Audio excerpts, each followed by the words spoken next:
É com grande alegria que dou as boas-vindas a você para mais um encontro com a palavra. Depois de termos estudado os livros de Gênesis, Êxodo e Levítico, continuaremos nosso estudo do Velho Testamento com o livro de Números. Nesse livro, vamos continuar a narrativa histórica que foi iniciada no livro de Gênesis e que continua por 2/3 do livro de Êxodo. Quando começam os detalhes da construção do tabernáculo no livro de Êxodo, a narrativa é interrompida e começa agora no livro de Números. O livro de Números nos fala sobre um período de 40 anos da história do povo hebreu. Esse período histórico poderia ter sido evitado, mas existe uma alegoria da salvação que se inicia no Gênesis e continua por todos os livros históricos. É mais ou menos assim. No livro de Gênesis você encontra a origem da salvação. A origem da queda do homem está no seu caráter. Gênesis capítulo 3 descreve o caráter do homem, como era e como é. O livro de Gênesis também nos fala que a nossa salvação tem suas origens no caráter de Deus, como era e como é. O título Gênesis sugere começo, como a palavra genética. Esse livro nos fala sobre o início ou a origem da nossa salvação. O livro de Êxodo ilustra a nossa salvação dizendo que ele é como a libertação dos filhos de Israel da escravidão do Egito. Assim como eles foram libertos da escravidão do Egito, é possível para mim e para você sermos libertos da escravidão do pecado. Muitos não fazem o que querem, fazem o que têm que fazer ou o que precisam fazer. Isso significa que não são livres. Poucas pessoas são realmente livres. Jesus disse que, se pecamos continuamente, somos escravos do pecado. Mas ele pregou a salvação que pode nos tornar livres.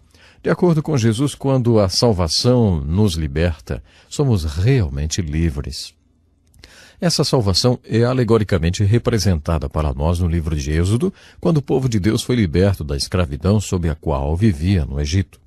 O plano é que eles fossem libertos do Egito e entrassem na terra de Canaã. Deus tinha dito a Abraão, a Isaque e a Jacó que tinha preparado essa terra especial para eles. Nós a chamamos de a terra prometida. A terra que mana leite e mel. Uma terra muito fértil e frutífera. Eles deveriam entrar na terra prometida. Devemos entrar na terra prometida da vida abundante ou no viver cristão abundante. O livro de Números fala sobre um parênteses que houve entre a libertação do Egito e a entrada na terra prometida de Canaã. Eles não foram direto do Egito para Canaã, não. O livro de Números diz que eles andaram por 40 anos em círculos no deserto. Triste dizer, mas sabe que é assim realmente que muitos cristãos ou muitas pessoas que estão na igreja hoje vivem. Eles vivem assim muitas vezes. Eles foram libertados da pena ou do poder do pecado porque, na verdade, creem no Evangelho de Jesus Cristo, como está ilustrado no livro de Êxodo e no livro de Levítico. Mas parece que não descobriram a vida abundante. Vivem deprimidos, desanimados, insatisfeitos e sem realização. Não entraram na terra prometida, na vida cristã abundante. Ao contrário, andam em círculos, dando voltas e voltas, voltas por falta de fé, de desilusão e confusão. O livro de Números continua com a narrativa histórica dos hebreus, ilustrando a nossa própria vida. Gostaríamos que não fosse verdade, mas frequentemente a nossa experiência de salvação se assemelha à salvação alegórica que encontramos na história dos hebreus, relatada nos primeiros livros da Bíblia.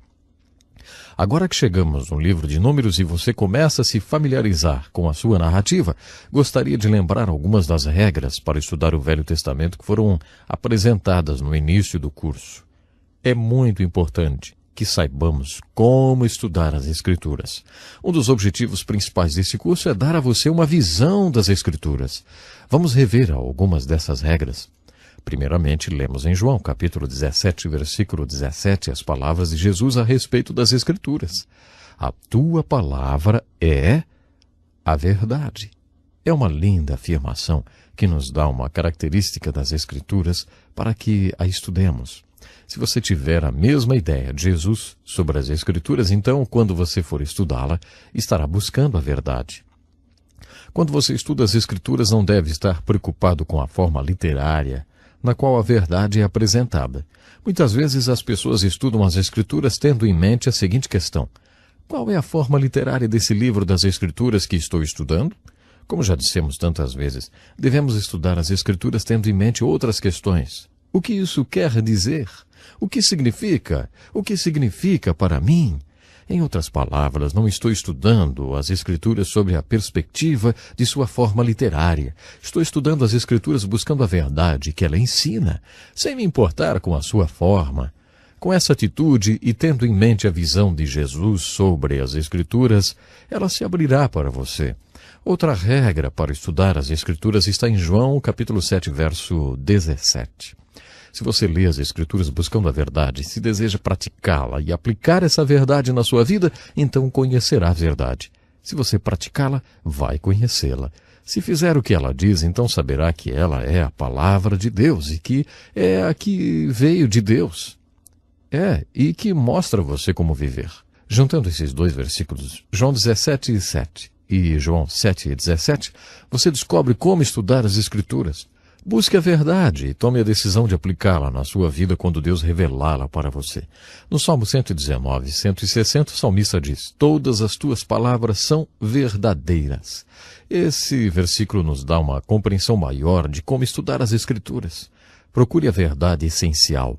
Não se desvie com assuntos irrelevantes ou de pouca importância. Procure a grande verdade. Aproxime-se das Escrituras, pronto para obedecer a grande verdade quando Deus mostrá-la a você. Outro princípio importante que deve ser lembrado quando estudamos a Bíblia, especialmente os livros históricos, é que todos os eventos ali relatados realmente aconteceram. Não são fábulas. Aquelas coisas aconteceram para aquelas pessoas, para que servissem de exemplos e avisos para mim e para você. Portanto, procure identificar quais são os exemplos e quais são os avisos contidos na narrativa histórica. Depois lembre-se que esses acontecimentos têm um significado alegórico ao mesmo tempo e não perdem a sua historicidade. Esse princípio está baseado no versículo de Gálatas 4 e 24, onde Paulo se refere ao fato de Abraão ter 2 filhos. Ele disse: o que se entende por alegoria? É claro que é história, mas certamente também é uma alegoria. Paulo nos garante. Eu relembrei essas alegorias porque no livro de Números é importante que procuremos a verdade. Quando estudamos o surpreendente livro de Números, devemos tomar a decisão de aplicar essa verdade em nossas vidas. Nesse livro em particular, que é toda uma narrativa histórica, devemos procurar a verdade em forma de exemplos e avisos. Também devemos perceber que esse livro, além de ser um livro histórico, é uma alegoria. Gostaria de relembrar também a definição de alegoria. Uma alegoria é a descrição de uma coisa por meio da imagem de outra coisa. Ou uma alegoria é uma história na qual lugares, pessoas e acontecimentos têm outro significado, geralmente de valor instrutivo e moral. Com essa definição de alegoria, venha estudar o livro de Números, procurando a verdade alegórica. Tenho certeza de que você encontrará grande parte dela nesse livro. Além disso, procure também no livro de Números a verdade que é impressionante. Acho que o livro de Números é um dos livros mais intrigantes da Bíblia. É verdade, acho que o livro de Números realmente tem para nós uma lição surpreendente. Nos nossos estudos da Bíblia, vou sempre dizer: esse é o livro mais interessante da Bíblia, ou então, esse é o meu livro favorito, ou esse é o meu personagem preferido, ou favorito. Uso muito essas expressões. Parece que o meu livro preferido é sempre aquele que estamos estudando no momento. Mas não posso dizer isso a respeito do livro de Números. Esse livro não é o meu preferido. O livro de Números não é o livro que eu mais gosto de ensinar, porque ele é um livro muito intrigante. Quando você estuda esse livro procurando a verdade e desejando aplicá-la na sua vida, descobre que a mensagem do livro de Números é uma incrível e impressionante verdade. O livro de Números tem esse nome porque o povo foi contado 2 vezes naquele período. Um censo aconteceu no capítulo 13 e outro no capítulo 26 desse livro. Entre o primeiro e o segundo censo aconteceu um fato intrigante. Uma geração inteira morreu. Quando o primeiro censo foi realizado, havia 626.550 homens, sem contar as mulheres e crianças, o que somaria um total de mais ou menos 2 ou 3 milhões de pessoas. Apenas os homens com mais de 20 anos eram contados e havia 625.550 homens. Intrigante o fato deles contarem apenas os homens, com 21 anos ou mais. Qual é a idade para a maioridade? Eu não sei porque algumas pessoas consideram 12 anos como uma idade para exigir-se responsabilidade. Jesus foi para o templo quando tinha 12 anos. Essa é a única vez em que a idade de 12 anos foi mencionada na Bíblia. Em nenhuma parte da Bíblia a idade de 12 anos é citada, associada à ideia de responsabilidade. Mas a idade acima de 20 anos é mencionada nas Escrituras várias vezes. A idade 21 anos é registrada na Bíblia associada à ideia de responsabilidade cerca de 13 vezes. Apenas aqueles com idade superior a 20 anos eram contados. É daí que vem o nosso conceito de maioridade aos 21 anos. 40 anos depois, foi realizado o segundo censo, e havia 624.730 homens com mais de 21 anos. Aqui está uma verdade impressionante. Quando foi realizado o segundo censo, todos os que foram contados no primeiro censo, 38 anos antes, estavam mortos, com exceção de Josué e Calebe. Todos aqueles homens com idade superior a 20 anos e suas mulheres, caso tivessem, estavam mortos quando o segundo censo foi realizado. Essa é uma verdade muito importante no livro de Números. Se você observar o livro de Números e a razão dessas mortes, encontrará uma verdade que, além de alegórica, é impressionante. A verdade é, por causa da falta de fé de que Deus cumpriria sua promessa, Deus disse: vocês morrerão nesse deserto. Nenhum de vocês com idade superior a 20 anos que tenha murmurado contra mim entrará na terra prometida. Apenas Calebe e Josué poderão entrar. Vocês disseram que seus filhos se tornariam escravos dos povos dessa terra. Pelo contrário, eu os farei entrar seguros nessa terra que vocês desprezaram. Quanto a vocês, seus corpos ficarão no deserto e vocês peregrinarão no deserto por 40 anos. Desse modo pagarão pela sua falta de fé até que o último de vocês caia morto no deserto. Eu ensinarei a vocês o que significa me rejeitar. Todos vocês morrerão nesse deserto. Eu quero deixar com vocês agora um desafio. No livro de Números lemos sobre a morte de uma geração inteira dos filhos de Israel porque eles não creram. Enquanto estudamos o livro de Números, pergunte a si mesmo: o que isso quer dizer? O que significa? O que significa para mim? Você crê em Deus? Você confia nas suas promessas? É intrigante, é impressionante quando nós, assim como os israelitas do Velho Testamento, não cremos em Deus. Mais uma vez o nosso tempo acabou, portanto eu lhe convido, junte-se a nós no nosso próximo encontro, quando continuaremos nosso estudo no livro de Números e veremos como poderemos aplicar essas verdades em nossas vidas. Até o nosso próximo encontro com a palavra. Deus abençoe.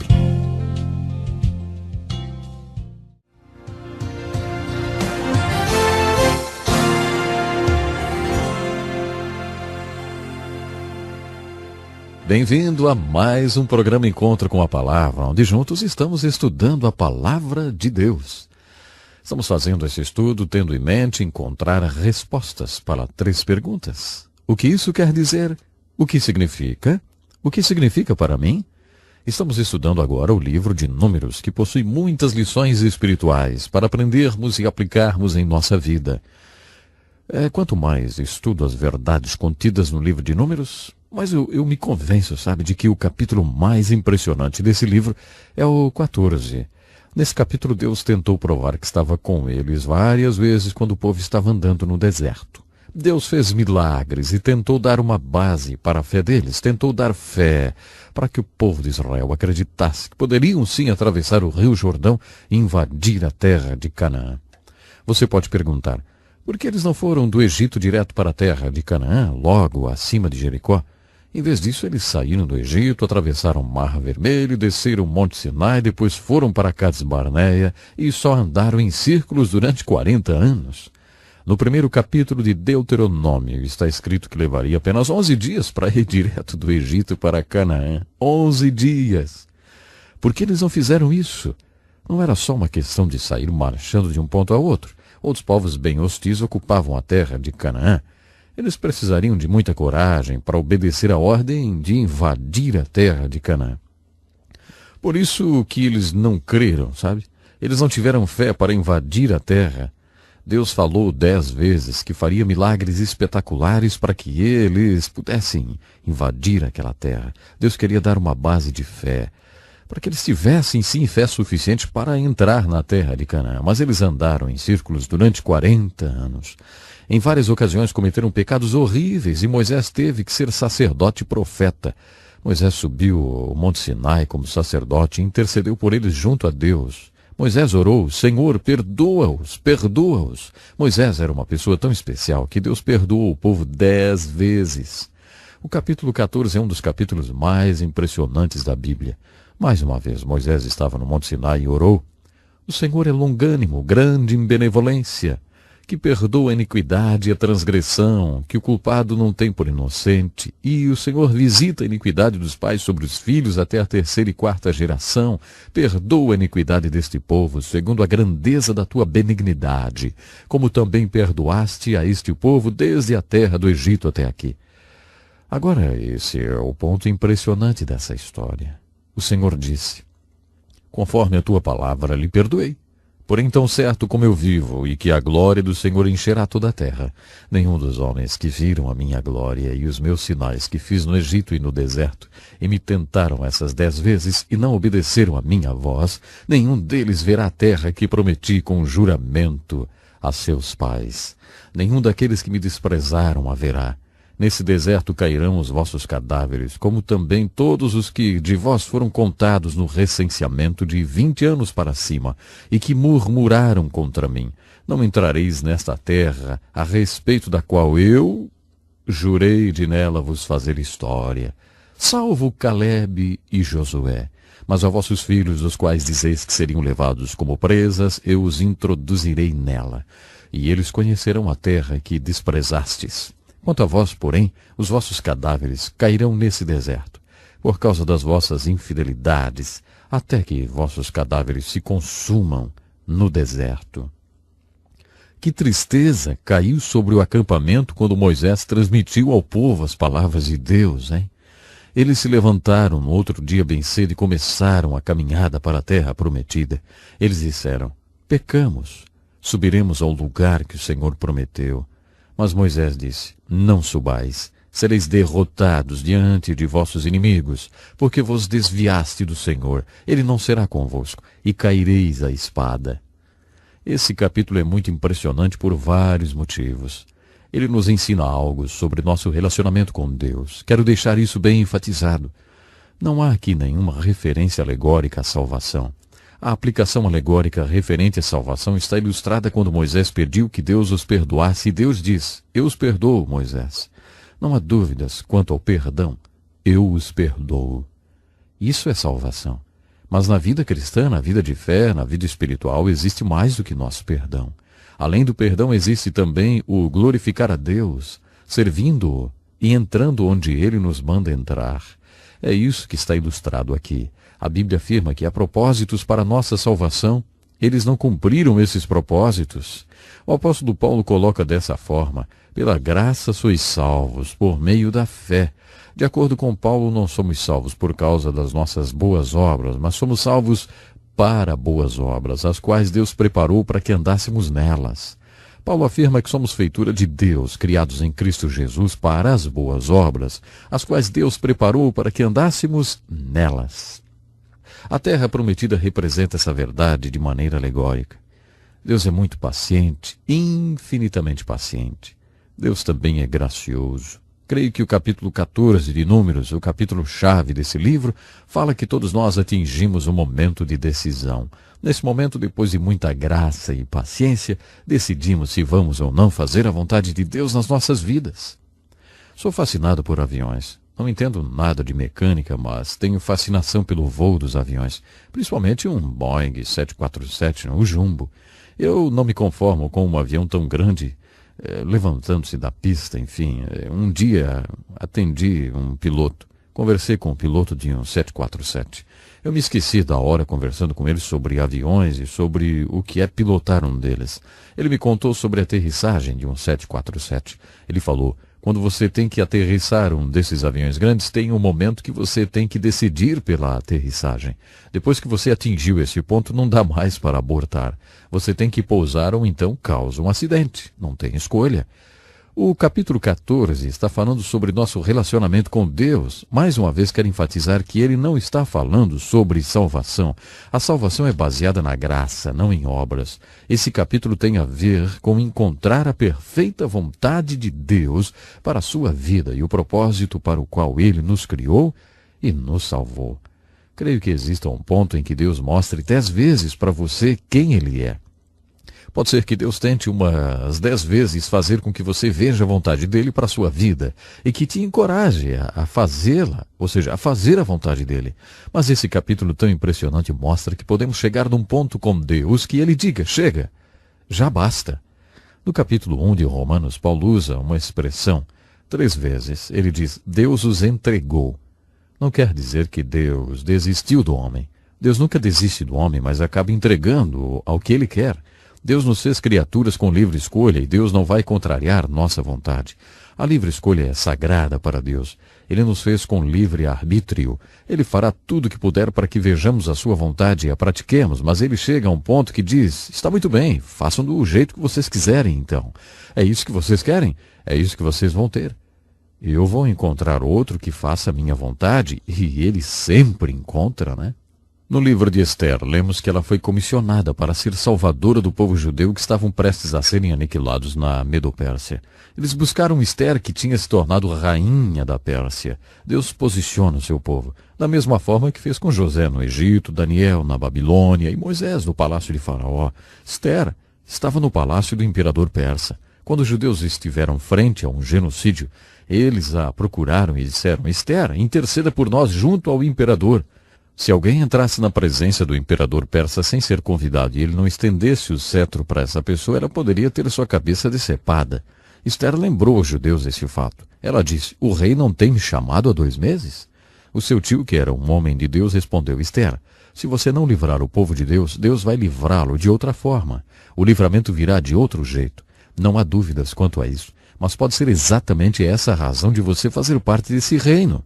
Foi por isso que Deus colocou você lá. Esther é um exemplo tão bonito. Ela disse, diga a todos os judeus que orem e jejuem. Eu vou me apresentar ao rei, se eu perecer, pereci. Ela colocou sua vida em jogo e o livramento do povo de Deus veio por meio dela.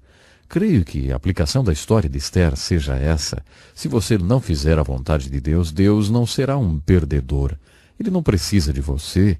Ele usará outra pessoa para fazer sua obra e, de alguma forma, ela será realizada. Não pergunte, o que Deus vai fazer se eu não fizer a sua vontade? Ele vai conseguir que sua obra seja realizada, então, de um outro jeito. Ele não precisa de você, ele não precisa de ninguém. Quem sai perdendo é você, mais cedo ou mais tarde a perda virá. Se você atingir esse ponto que chamo de momento de decisão, quando fica claro para Deus que você não fará a sua vontade, Deus se afastará de você e quem vai sair perdendo é você. Então, vale a pena fazer a vontade de Deus, não? Bom, aquelas pessoas andaram no deserto durante 40 anos. Há quanto tempo você está andando no deserto? Há quanto tempo você foi salvo? Há quanto tempo Deus libertou você do Egito espiritual? Há quanto tempo Deus começou a mostrar a sua terra prometida a você? Há quanto tempo Deus tem tentado mostrar para você o que o apóstolo Paulo chama de a boa, agradável, perfeita vontade de Deus? Existe a boa, agradável e perfeita vontade de Deus para cada um de nós. Quando Deus nos criou, Ele jogou fora a forma. Isso mesmo, não há ninguém como você. Esse é o plano de Deus, sim. Deus não só fez você uma pessoa única, como também tem um plano único para a sua vida. Deus quer fazer algo com você que é único e especial. Não importa quem você é ou qual seja o seu dom. Deus salva uma pessoa porque Ele tem um plano para ela. Pense no apóstolo Paulo. Deus olha para ele e vê um homem que odeia os seguidores do caminho, ou aqueles que seguem a Jesus Cristo. Saulo de Tarso está fazendo o papel do general nazista Adolf Eichmann. Na verdade, Saulo não matava os judeus, mas os prendia para que fossem deportados e executados. Esse era o seu objetivo, prendê-los para que depois fossem mortos. Seu nome causava terror nos corações dos cristãos. Deus olha para Paulo e diz, eu tenho um plano para esse homem. Sim, eu tenho um plano para ele. Então ele salva Saulo na estrada de Damasco. Deus falou com o velho Ananias e o instruiu para batizar Saulo. Ananias retrucou dizendo que Saulo era inimigo da igreja. Então Deus mostrou a Ananias qual era o seu plano para Saulo. Olha, ele levará o meu nome perante gentios, reis e os judeus. Deus sempre teve um grande plano para a vida de Saulo de Tarso, conhecido como Paulo. Por isso que o apóstolo Paulo enfatiza que devemos provar e experimentar qual seja a boa, agradável e perfeita vontade do nosso Deus. E fazer a vontade de Deus, essa é a mensagem do livro de Números. É essa verdade que procuramos nesse livro. Olha, talvez não seja tarde demais para descobrir qual seja a boa, agradável e perfeita vontade de Deus para a sua vida também. Você já descobriu qual é a vontade de Deus para a sua vida? Descubra e faça a vontade de Deus. Vale a pena. Até o nosso próximo programa.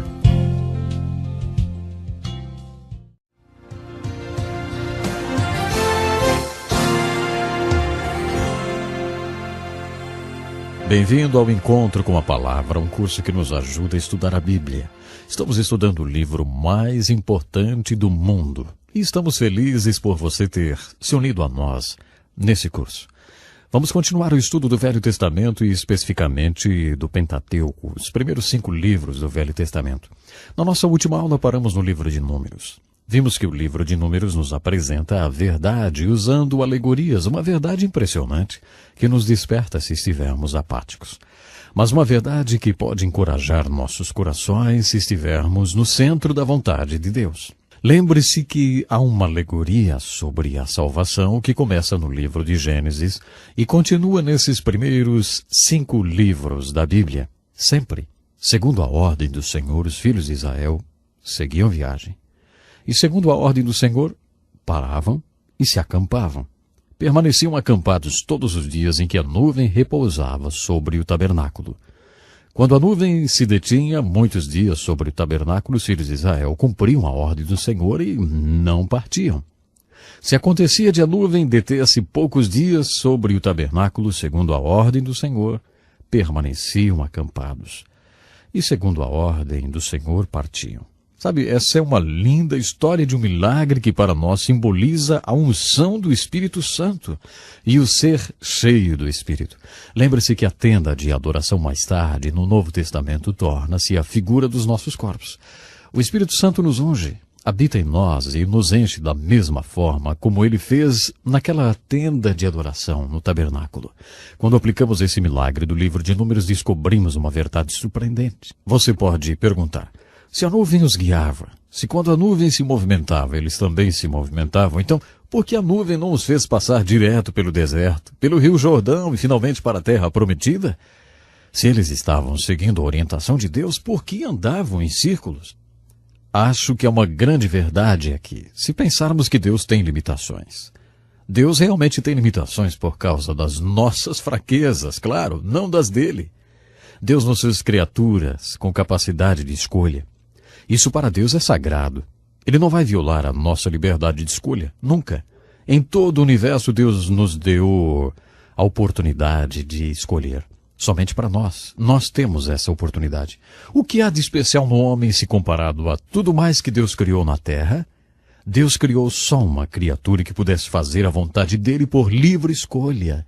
Essa é uma parte muito importante do plano de Deus. Isso o limita na sua capacidade de nos dirigir. Deus parece ser limitado pela nossa falta de fé. Se nós temos fé para crer e reivindicar todas as bênçãos de Deus para nós e aceitar a sua boa, agradável e perfeita vontade para a nossa vida, então Ele pode nos levar para a nossa terra prometida espiritual.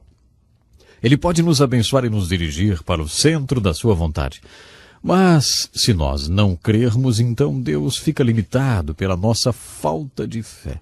Não é que lhe falta poder, claro que não.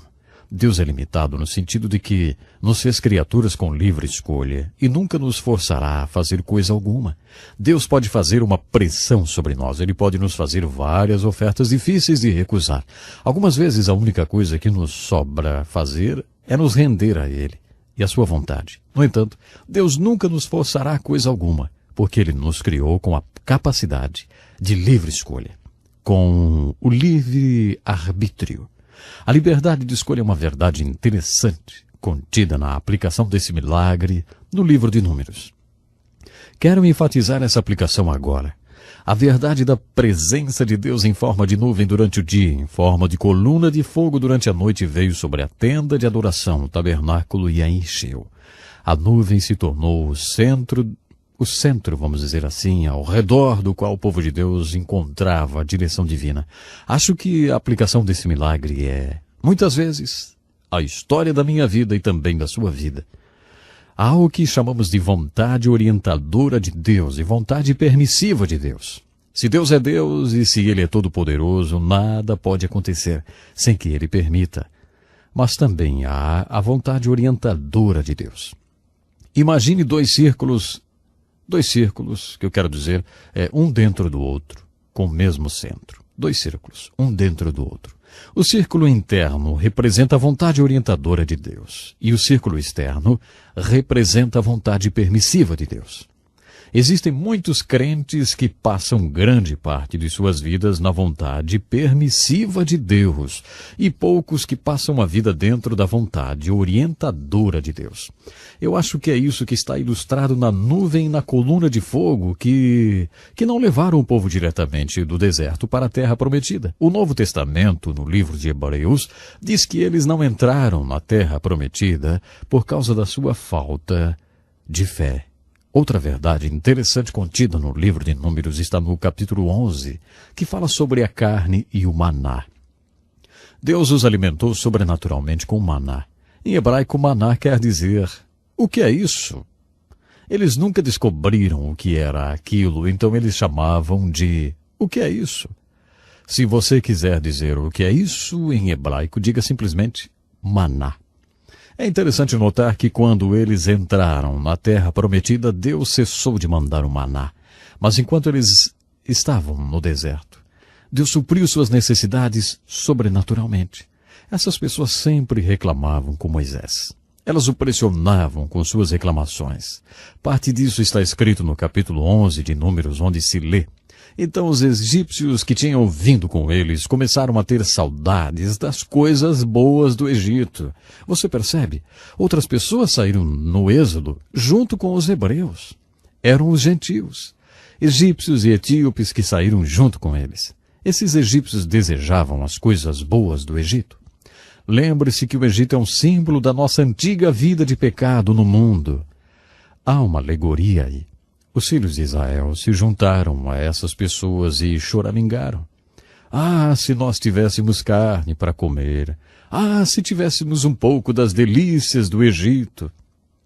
O ruim disso tudo é que eles preferiram carne ao maná. Esse não é o ponto. A questão está relatada no capítulo 11 do livro de Números. Várias vezes eles choramingaram. Ah, o Egito! Ah, que saudade do Egito! Eles não desejavam tanto assim a carne, eles desejavam o Egito. Alegoricamente, isso é uma figura do que acontece com aqueles que foram salvos e libertos. Deus os livrou da sua vida de pecado, do Egito espiritual. E depois de terem sido salvos e libertos, eles se voltam e dizem, ah, o Egito, que saudade! Sabe, eles começam a ter saudade dos seus antigos caminhos de pecados, dos amigos, dos relacionamentos. Quando alguém que foi liberto do Egito se volta e diz, ah, o Egito, isso entristece muito a Deus.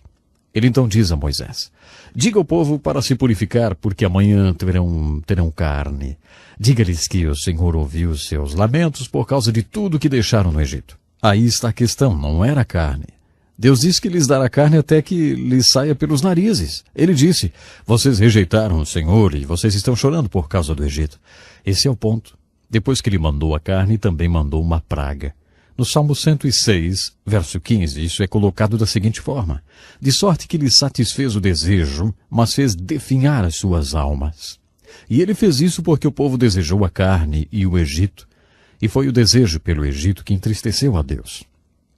Vemos nessa história uma grande verdade para ser aplicada. Novamente tem a ver com o fato de Deus ter nos feito criaturas com livre escolha. No Evangelho de João, quando Jesus encontrou-se com os apóstolos, a primeira coisa que ele perguntou foi, o que vocês querem? Foi exatamente isso que ele perguntou quando se encontrou com André e alguns outros discípulos: o que você quer? Você já percebeu que Jesus frequentemente testa as pessoas fazendo a pergunta: o que quer que eu faça por você? Ele disse para a mulher no poço: se você soubesse com quem está falando, o que pediria? Isso seria uma maneira de testar o caráter de nosso espírito. Imagine se você estivesse orando a Deus e ele perguntasse: ei, o que você quer? As Escrituras dizem que Deus nos dá conforme o desejo do nosso coração. Isso é um grande consolo, mas também é um grande desafio. Quais são os desejos do seu coração? Você anseia por riquezas verdadeiras, por coisas espirituais? Lá no fundo do seu coração você não diz: ah, o Egito. Imagine que a sua vida fosse um livro. Deus daria o título, os tópicos dos capítulos, o prefácio, a introdução, e aí mandasse você escrevê-lo e dissesse: pronto, termine a história do jeito que quiser. Eu já tenho o esboço do livro e o revelarei, se você realmente quiser saber. Você foi feito com capacidade para escolher. Escreva a história do jeito que quiser. O que é que você escreveria, hein? Você pode ter o que quiser. Se quiser carne, Deus vai dar carne até que saia pelo nariz. Se quiser dormir por aí, se quiser viver uma vida de pecado, você pode. Há muita gente no mundo que quer fazer a mesma coisa. É só uma questão de tempo até que você as encontre. Você pode ter o que quiser, ou as riquezas verdadeiras, ou as riquezas espirituais que Deus quer dar. Você pode ter a boa, perfeita e agradável vontade de Deus para a sua vida. A vontade de Deus é perfeita, a vontade de Deus para a sua vida é sempre boa. A vontade de Deus é sempre perfeita. E de acordo com o ponto de vista de Deus, a única agradável para a sua vida. Você pode ter isso. Pode ter as riquezas verdadeiras ou pode ter o Egito. A escolha é sua. Não importa o que seja, Deus lhe dará. Acho interessante o fato de que o livro de Números mostra Deus respondendo reivindicações do povo de Israel. Mas mostra também que Deus fez definhar as suas almas. Isso é a vida de muitos crentes. É claro que no livro de Números encontramos o desafio para que não seja assim conosco. Podemos lucrar com as experiências dos filhos de Israel no livro de Números e sermos desafiados a entrar na terra prometida, da boa, perfeita e agradável vontade de Deus para as nossas vidas. Quero terminar o estudo do livro de Números com a pergunta: você está vivendo a vontade de Deus para a sua vida ou está andando em círculos, hein? Com todo o meu ser eu exorto a que você decida no seu coração pela boa, perfeita e agradável vontade de Deus. Entregue a sua vontade à vontade de Deus incondicionalmente, para que você tenha a vontade dele na sua vida. A vida é curta demais e demais preciosa. O livro de Números está nas Escrituras para nos alertar que a paciência de Deus tem fim. Deus pode chegar num ponto com seu povo onde ele diz: está bem, vá em frente, faça do seu jeito, faça as coisas do seu modo. Eu vou encontrar outra pessoa que faça minha vontade, para que eu seja glorificado. Mas, querido ouvinte, eu espero que esse não seja o seu caso. Espero que você deseje realmente conhecer e seguir a vontade de Deus. Esteja conosco na próxima lição, para quando novamente teremos aí o nosso encontro com a palavra. Até lá então.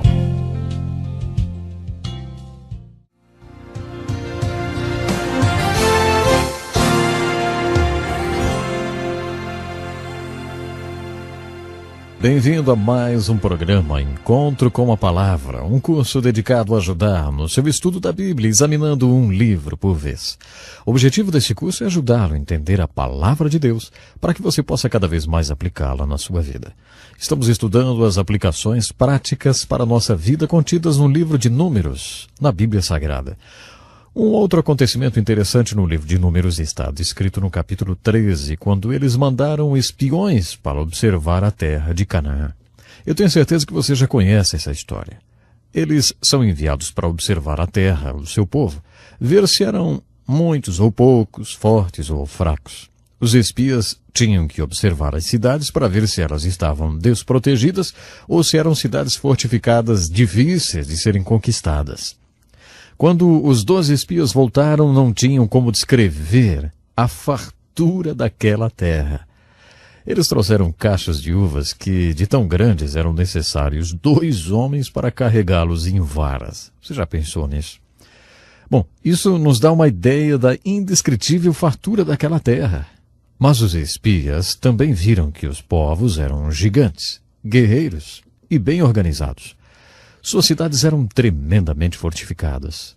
Os espias então disseram: eles são tão grandes que nos sentimos como gafanhotos perto deles. Agora vamos ver um outro tipo de mas no relatório dos espias. Mas Calebe animou o povo quando se apresentou diante de Moisés.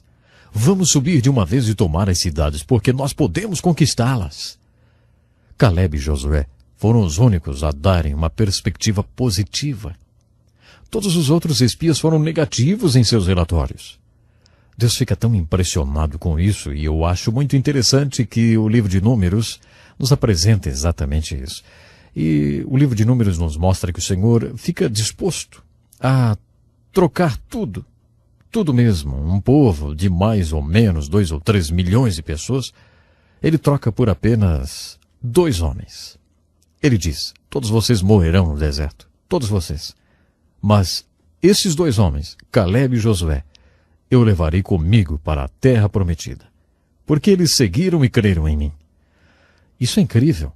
Um dos maiores personagens das Escrituras em termos de fé é esse homem simples chamado Calebe. A história continua de uma maneira muito interessante.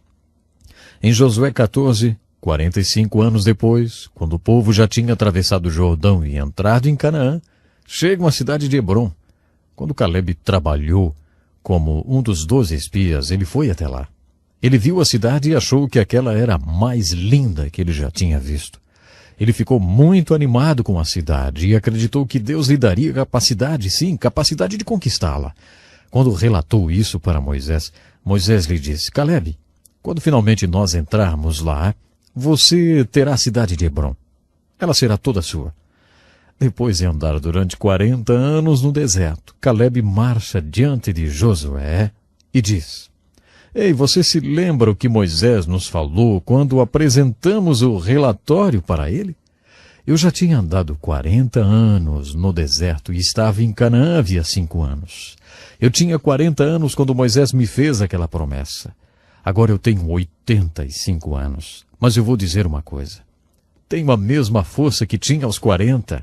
Ainda sou capaz de ir até lá, entrar na cidade, e Deus irá comigo e poderei conquistar a cidade de Hebrom. Dê-me Hebrom.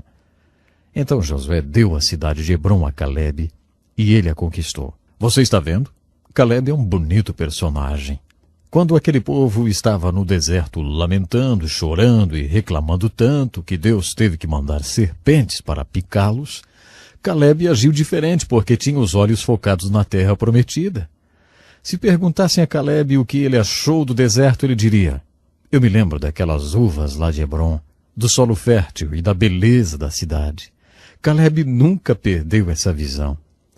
Quando aqueles espias voltaram e apresentaram seu relatório, 10 deles eram como a maioria da liderança hoje em dia. Eles eram especialistas no que podemos chamar de gigantologia. Eles sabiam tudo sobre os problemas e obstáculos.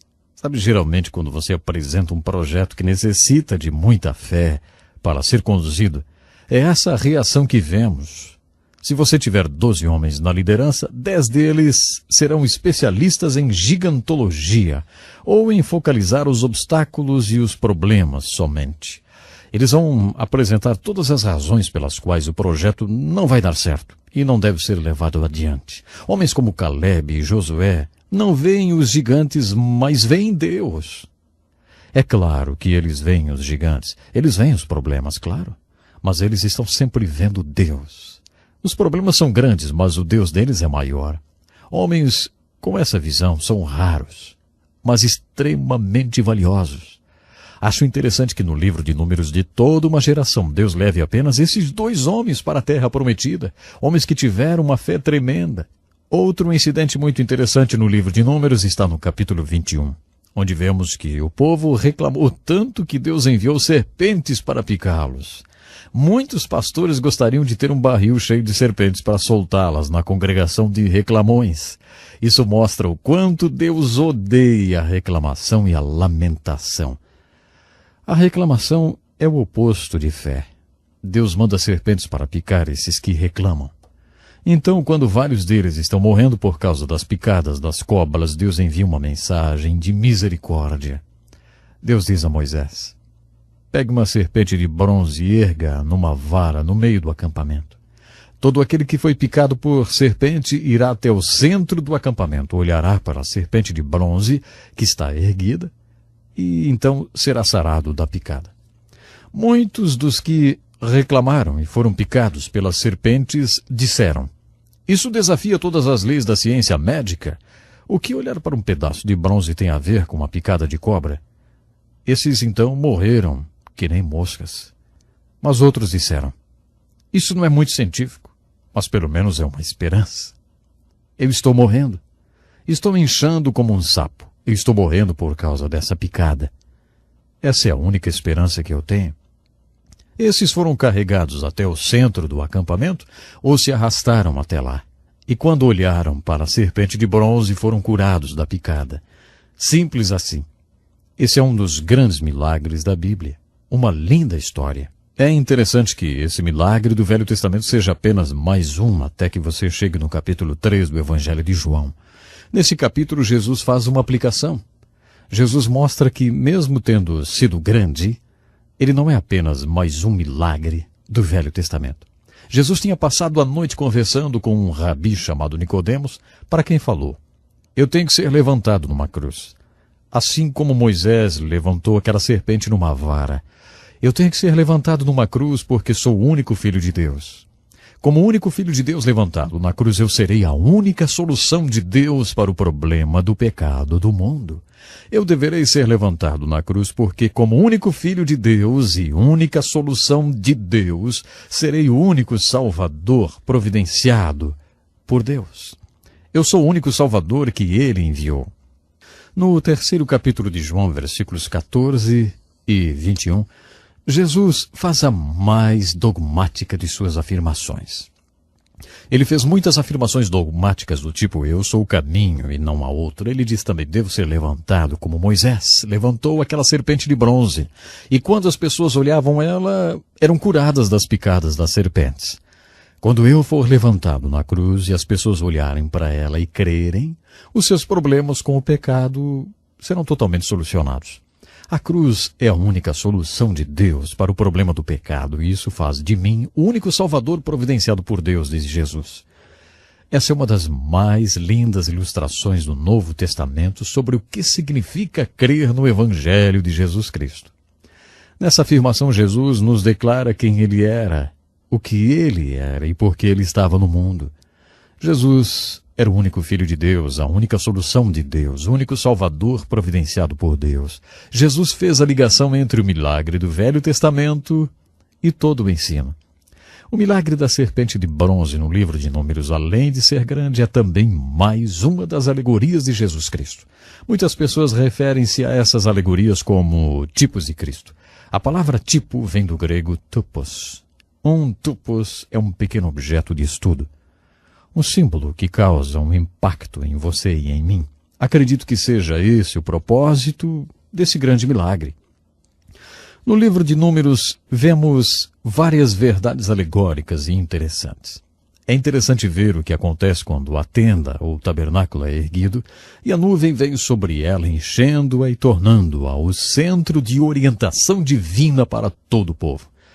A maneira como Deus guiou aquele povo é uma figura alegórica linda e interessante de como Deus nos guia hoje pelo seu Espírito.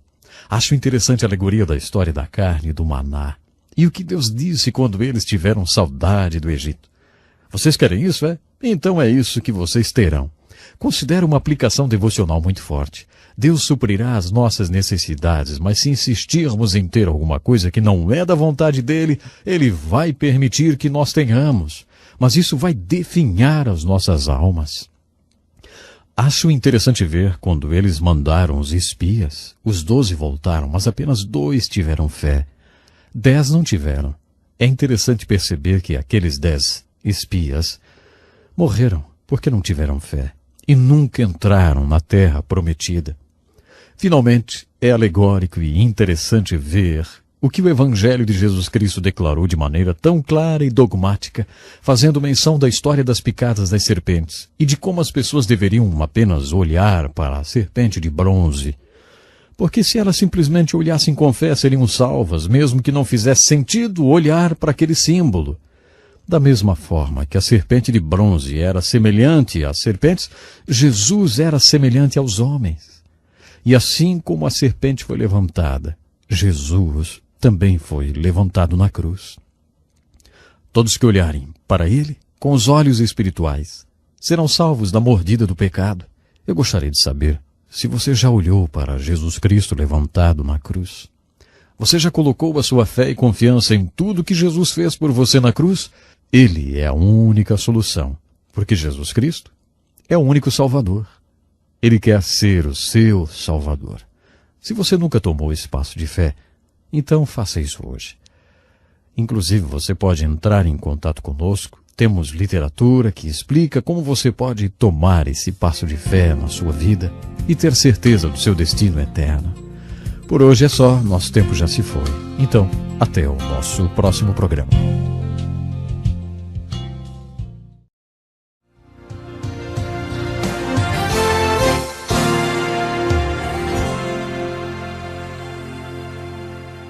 Bem-vindo a mais uma transmissão do programa Encontro com a Palavra. Que alegria poder estar mais uma vez junto com você. Em nosso estudo já chegamos ao livro de Números, onde descobrimos uma verdade alegórica, fascinante e também impressionante. Continuando o estudo dessa impressionante verdade e às vezes espantosa, gostaria que nos concentrássemos em mais algumas páginas do livro de Números. Por exemplo, no capítulo 12, há uma passagem de Moisés que é muito interessante. Sabe, eu fico impressionado com o que o livro fala sobre a grandeza de Moisés. O último capítulo de Deuteronômio afirma que ele era um homem inigualável, um dos mais importantes homens de Deus que já existiu. Em vários trechos do livro de Números, lemos como ele era especial e importante. No capítulo 12, versículos 3 e de 5 a 8, lemos as seguintes palavras. Moisés era um homem muito manso, mais do que todos os homens que havia na terra. Uma das palavras mal interpretadas na Bíblia é a palavra manso. Jesus disse, bem-aventurados os mansos. Você lembra? Esta palavra não significa que pessoas fracas são abençoadas de maneira especial. Não é isso que a palavra manso quer dizer. Nas Escrituras, a palavra manso significa algo como dócil, submisso. Imagine um cavalo garanhão, um cavalo forte. Quando esse cavalo é domado, recebe freio na boca, cabresto na cabeça e sela nos lombos. Não quer dizer que tenha se tornado fraco. Ele está manso. É esse o significado de manso na Bíblia. Jesus disse, tomai sobre vós o meu jugo e aprendei de mim, porque eu sou manso. Em que sentido Jesus era manso? Ele era manso porque sempre fazia a vontade de seu Pai. Ele podia dizer, eu sempre faço aquilo que agrada ao Pai. Ele se tornou manso porque aceitou completamente o jugo da vontade do Pai. Jesus nos disse, tomai o meu jugo e sede mansos. Quando Saulo de Tarso se converteu, quando ele conheceu a Jesus de forma tão dramática a caminho de Damasco, e perguntou, quem é, Senhor? E depois disse, Senhor, que queres que eu faça? Seu nome foi trocado de Saulo para Paulo. Saulo quer dizer poderoso. Paulo significa pequeno ou ninguém. O que aconteceu com Saulo de Tarso a caminho de Damasco foi que ele simplesmente tornou-se manso. É isso que mansidão quer dizer. Quando entendemos a definição da palavra manso, compreendemos o elogio feito a Moisés. Moisés era um homem muito manso.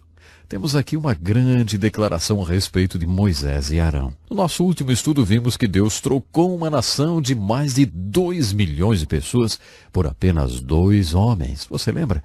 Caleb e Josué, porque eles creram em Deus e o seguiram incondicionalmente. Agora vemos Deus falando que trocaria a nação inteira por um homem apenas. Ele disse: com pestilência o ferirei e o rejeitarei, mas farei de ti povo maior e mais forte do que este. Dá para perceber quais são os valores de Deus? Deus valorizou tanto assim esse homem manso porque ele estava disposto a fazer a vontade de Deus.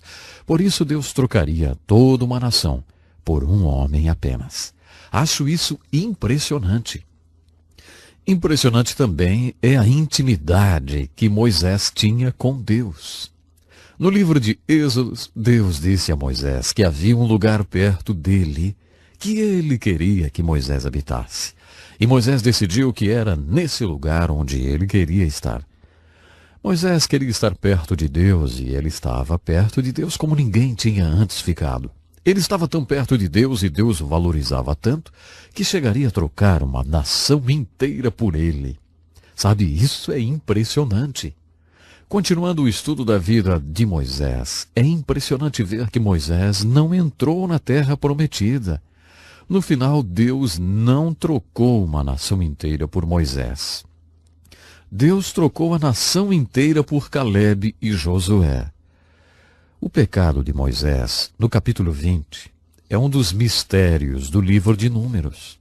Algumas vezes achamos que Deus não é justo e esse é uma das vezes, talvez que muitas pessoas até chegam a pensar: Deus, isso não é justo.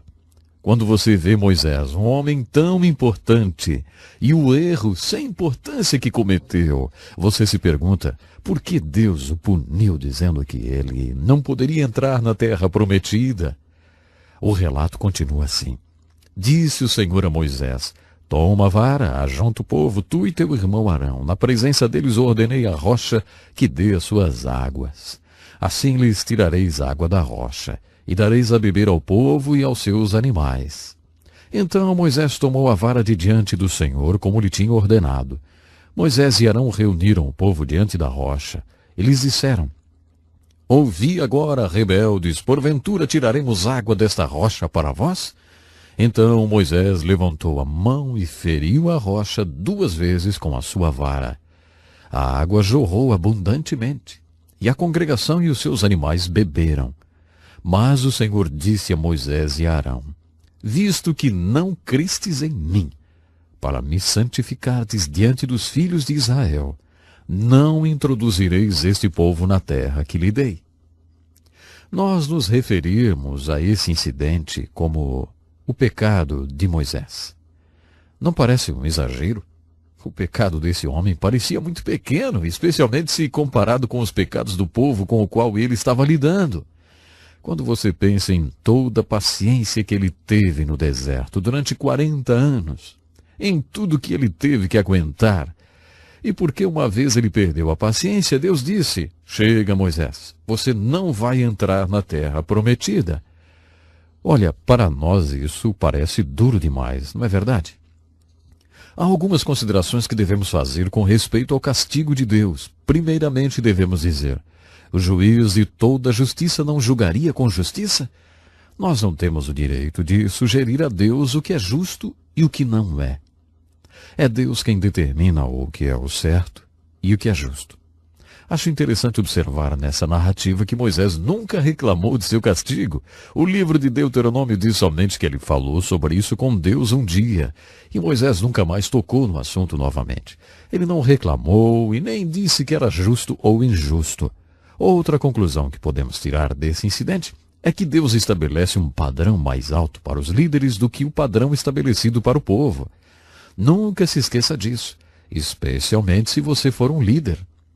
Creio que as Escrituras deixam bem claro que Deus estabeleceu 2 padrões.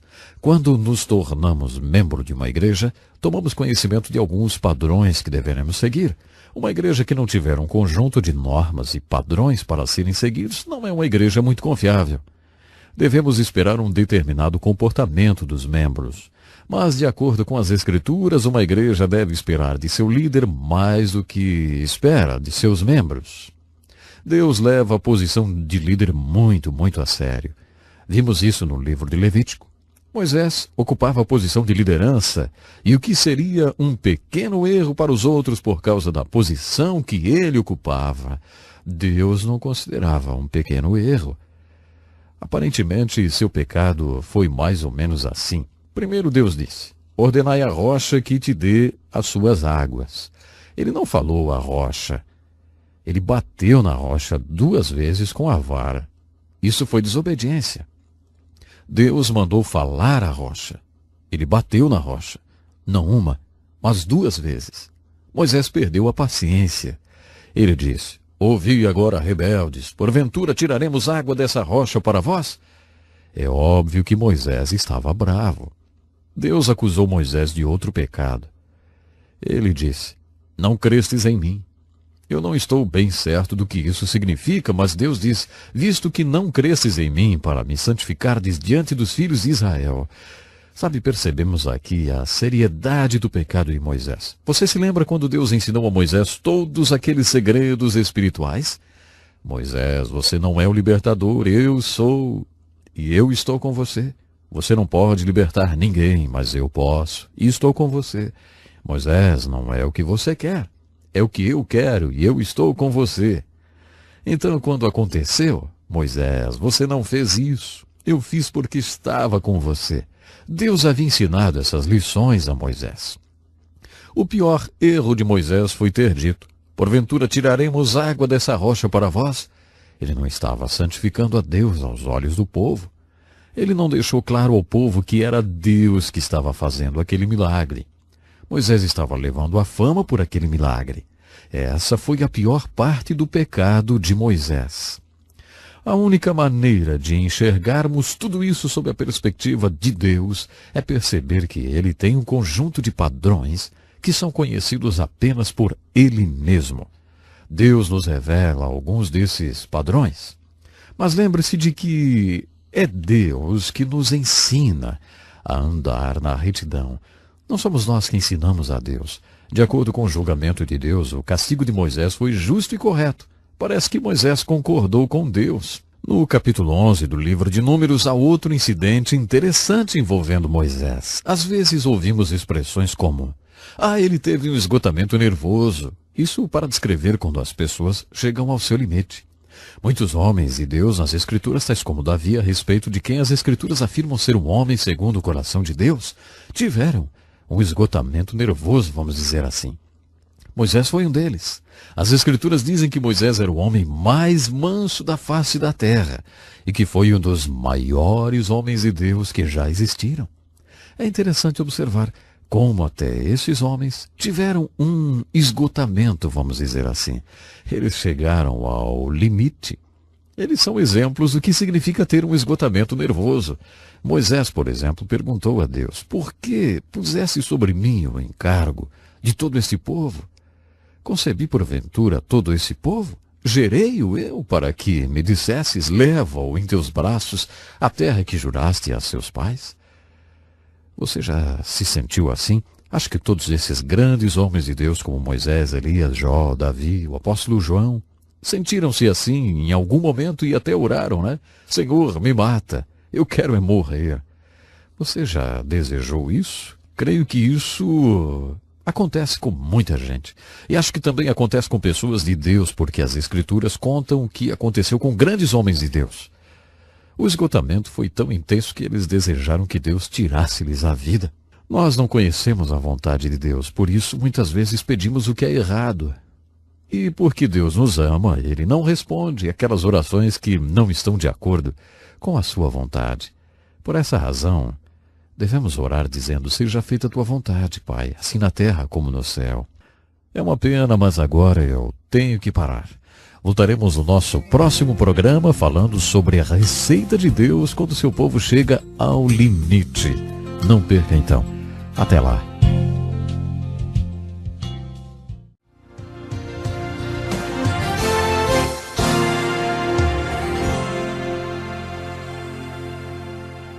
Olá, estamos de volta para mais um encontro com a palavra, um estudo da Santa Palavra de Deus. Em nosso último encontro estudamos alguns casos de homens de Deus que tiveram um esgotamento. Vimos o exemplo de Moisés no livro de Números e há tantos outros cujas histórias estão nos livros do Velho Testamento. Homens que chegaram ao ponto de desejar que Deus lhes tirasse a vida. Tiramos uma lição para a nossa vida com o livro de Números e com o exemplo de outras pessoas da Bíblia que tiveram um esgotamento nervoso. É isso mesmo. Quando homens de Deus sentem-se esgotados, oram pedindo o que não devem. Por exemplo, que Deus lhes tire a vida. Mas porque eles têm um coração correto diante de Deus, Deus lhes dá uma resposta correta. No capítulo 8 do livro de Romanos, o apóstolo Paulo registrou um texto muito profundo. Ele disse que não oramos o suficiente porque não conhecemos a vontade de Deus. Sabemos que se orarmos segundo a vontade de Deus, receberemos aquilo que pedimos. Mas o problema é que na maioria das vezes não fazemos a mínima ideia de qual seja a vontade do nosso Deus. Por isso não oramos. Em Romanos capítulo 8, versos 26 a 28, Paulo afirma que devemos orar mesmo que oremos errado. Se você orar errado, mas o seu coração estiver correto diante de Deus, o Espírito Santo que habita em você e conhece a vontade de Deus, intercederá por você, de acordo com a vontade de Deus. Em outras palavras, se você orar errado e seu coração estiver correto diante de Deus, Deus dará a você o que é certo, mesmo que você não saiba o que é e como orar. Parece que funciona assim. Se o seu coração está correto diante de Deus, não tem como você não ser respondido. Mesmo que você diga, Deus me mate, estou deprimido, quero deitar e morrer. Deus não vai matar você, mas vai dar aquilo que você realmente precisa. No caso de Moisés, ele deu 70 homens para o ajudarem. Deus respondeu mais ou menos assim. Você acha que você tem que fazer tudo sozinho? Olha, Moisés, isso é um trabalho em equipe. Você precisa convocar mais pessoas do povo para ajudá-lo. Arrume 70 homens e traga-os ao tabernáculo. Eu porei neles o mesmo espírito que está em você. Isso não quer dizer que Deus tirou a liderança de Moisés. Significa que Deus dividiu a responsabilidade da liderança. Ele ordenou que Moisés repartisse essa responsabilidade com outras pessoas. Ele ungiu 70 homens. O sogro de Moisés já tinha sugerido que ele fizesse isso lá no capítulo 18 de Êxodo. Aparentemente, Moisés implementou a ideia quando Deus mostrou que isso era a ideia dele e não do seu sogro, que não pertencia ao povo escolhido de Deus. Elias, você lembra? Orou falando que queria morrer. Deus respondeu, Elias, você anda negligenciando a manutenção do seu templo, o seu corpo. Agora, deite-se aqui e durma um pouquinho. Então Deus fez cair um profundo sono sobre Elias e quando estava no meio do sono, Deus o despertou e disse, coma alguma coisa agora. A comida tinha sido providenciada sobrenaturalmente e Elias comeu. Depois Deus disse, agora volte a dormir um pouco mais. As Escrituras dizem que quando Elias acordou do seu segundo sono, a energia que Elias ganhou com aquela carne durou 40 dias. Será que você, líder, não está precisando dormir um pouquinho mais? Olha, pense nisso, viu? Bom, se você ler todo o esforço físico que Elias fez quando desafiou os profetas de Baal, perceberá que ele estava esgotado fisicamente. Um dos versículos sobre restauração mais importantes da Bíblia é o Salmo 23 e verso 3, em que Davi diz, restaura-me o vigor, guia-me nas veredas da justiça por amor do seu nome. Quando negligencio o meu corpo ou meu espírito e fico esgotado, tenho que passar por uma restauração. Em Números capítulo 11, Moisés foi a Deus esgotado, sem forças. Deus disse, você precisa que sua alma seja restaurada, Moisés. Vou mostrar a você como fazer isso. Mostrarei alguns caminhos de justiça. Quero que você ande nesses caminhos de justiça durante 5 anos. Os caminhos de justiça o levarão à restauração. É assim que Deus restaura o seu povo quando está esgotado. Não é como macarrão instantâneo, ou café instantâneo, ou chá instantâneo. Vivemos num mundo muito impaciente, não é mesmo? Queremos tudo instantaneamente.